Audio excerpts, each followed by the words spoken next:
প্রিয় মাধ্যমিক পরীক্ষার্থীরা, আমরা এখন এই ভিডিওতে তোমাদের এই যে অংশীদারি কারবার অধ্যায়ের কোষে দেখি 14 এখানকার এই 9 নম্বর প্রশ্নটি আমরা খুবই সহজ সরলভাবে আলোচনা করে সমাধান করব।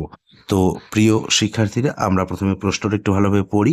প্রশ্ন এখানে আমাদের দেওয়া রয়েছে, বছরের প্রথমে প্রদীপবাবু ও আমিনা বিবি যথাক্রমে 24,000 টাকা ও 30,000 টাকা নিয়ে ব্যবসা শুরু করেন। 5 মাস পর প্রদীপবাবু আরও 4,000 টাকা মূলধন দেন।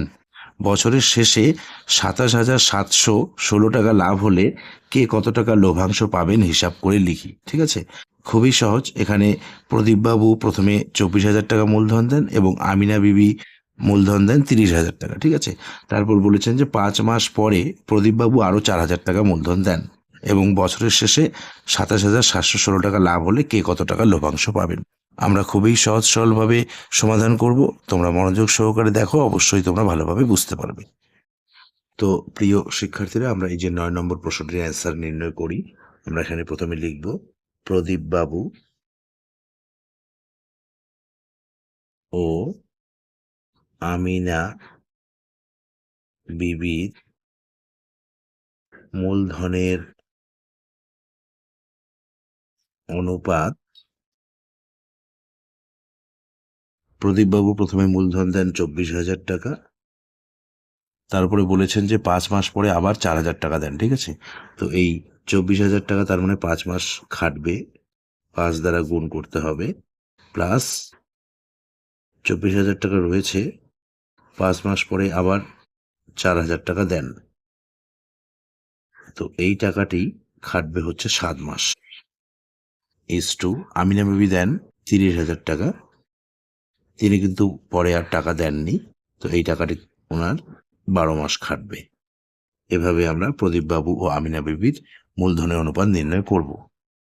এখন আমরা এখানে এই 5 দ্বারা প্রথমে 24,000কে গুণ করব। 5 24 120, 3টি শূন্য, তার মানে দাঁড়াচ্ছে 1,20,000 টাকা, প্লাস এই দ্বিতীয় বন্ধনী, এই 24,000 আর 4,000 যোগ করলে হবে 28,000 ইন্টু এই 7 দ্বিতীয় বন্ধনী ইস টু এই 30,000 আর 12 গুণ করব, 3 12 36, 4টি শূন্য, 1 2 3 4 সমান সমান 1,20,000 প্লাস 7 দ্বারা এই 28,000কে গুণ করতে হবে। 7 8 56, 6 হাতে 5, 7 দুগুণে 14 আর 5 19, এই 3টে শূন্য ইস টু এই 3,60,000 সমান সমান, এখন এই 1,20,000 1,96,000 যোগ হবে, এই 3টি শূন্য এই 3টি শূন্য যোগ করলে 3টি শূন্য হবে, 6 আর 0 যোগ করলে 6 হবে, এই 9 আর 2 যোগ করলে 11 1 হবে, হাতে 1, 1 হাতে রেখে 2 2 1 3, 3,16,000 ইস টু এই 3,60,000। এখন আমরা এখানে কাটাকাটি করব, 1 0 2 0 3 0, 1 0 2 0 3 0। এরপর আমরা এখানে 4 দ্বারা কাটাকাটি করি। 4 দ্বারা যদি আমরা এখানে কাটি, 4 7 28 থাকবে 3 36, 4 নং 36 ইস টু 4 নং 36, এই 0 90। এরপর আমরা এখানে পাচ্ছি মূলধনের অনুপাতের সমষ্টি,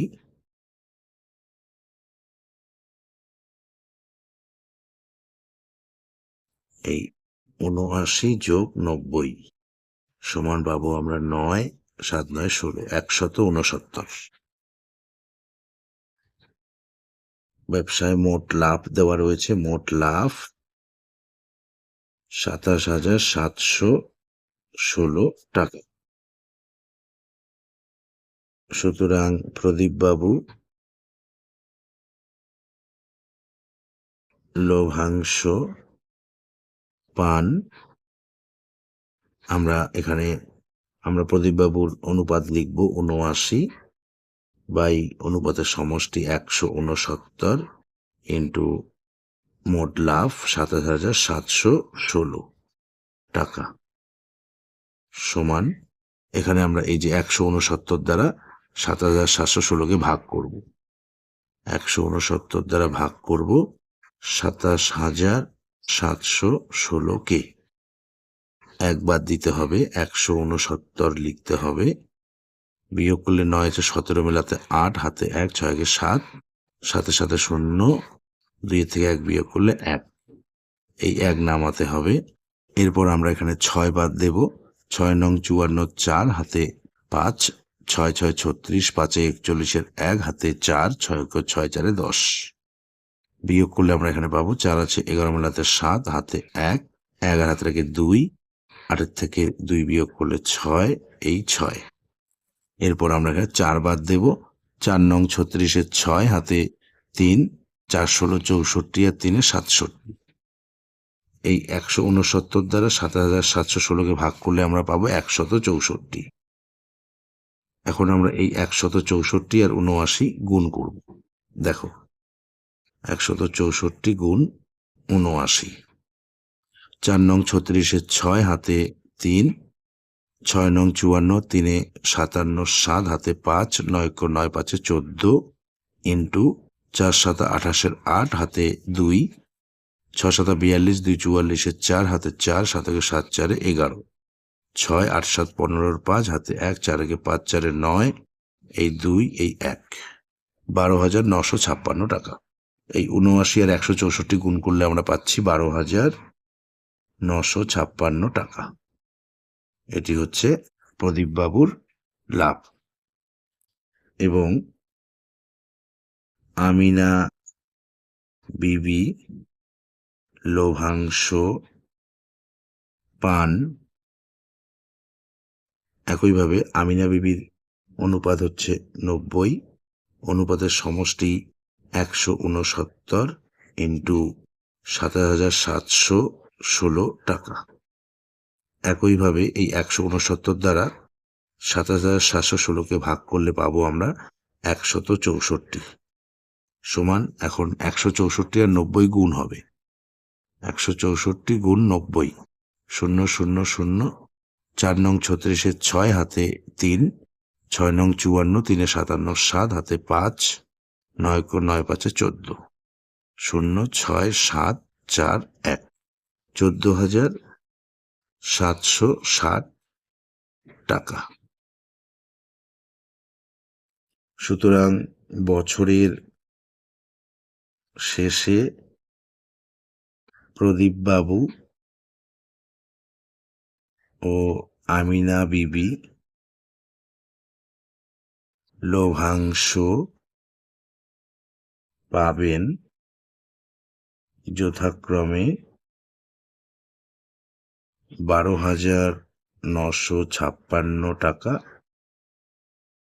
ও 14,760 টাকা।